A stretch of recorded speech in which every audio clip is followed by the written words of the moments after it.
For this video, we are going to discuss and perform a reaction of zinc and hydrochloric acid. This reaction involves a gas, so we need to conduct the experiment in a closed system. By double-clicking on the Erlenmeyer flask, we can contain any gas that is formed during the reaction. The first thing we are going to do is add to the flask 15 milliliters of 6 molar hydrochloric acid, or HCl. Before we add the zinc material, we need to set up a system that will accurately measure the substance and the changes it undergoes. To do so, we are going to also connect the thermometer and pressure gauge to the flask. Next, we will add 0.25 grams of zinc.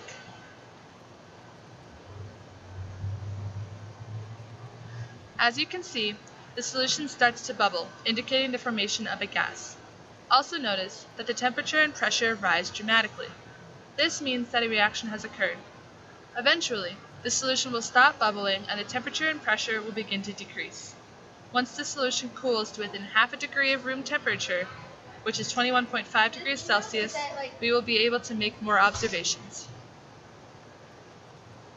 As we wait for the solution to cool, we will take a look at the balanced chemical equation. Our reactants are hydrochloric acid and zinc in a 2:1 molar ratio. Our products are zinc chloride and hydrogen gas in a 1:1 ratio. To fully understand the experiment, we need to identify the cation ions and the anions. Looking at the total ionic equation, we can see hydrogen ions and zinc ions, which are our cations. We also have chloride, which is our anion. This reaction is a single displacement reaction, meaning that one element in the compound is replaced by another. In this case, the hydrogen ion in the hydrochloric acid is replaced by the zinc ion.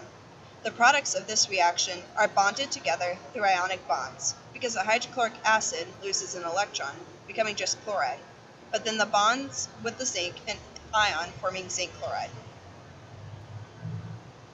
Now that the solution has reached to within 0.5 degrees of room temperature, we will find the volume of the gas that was produced.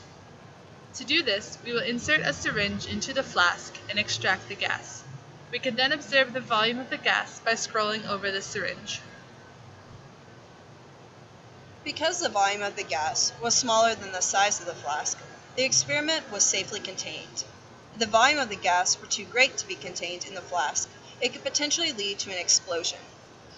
To demonstrate this, after cleaning up from the previous experiment, we will repeat the same procedure, but using 25 grams of zinc, which is 100 times the amount previously used.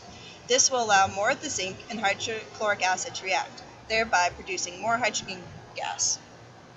This will cause an explosion.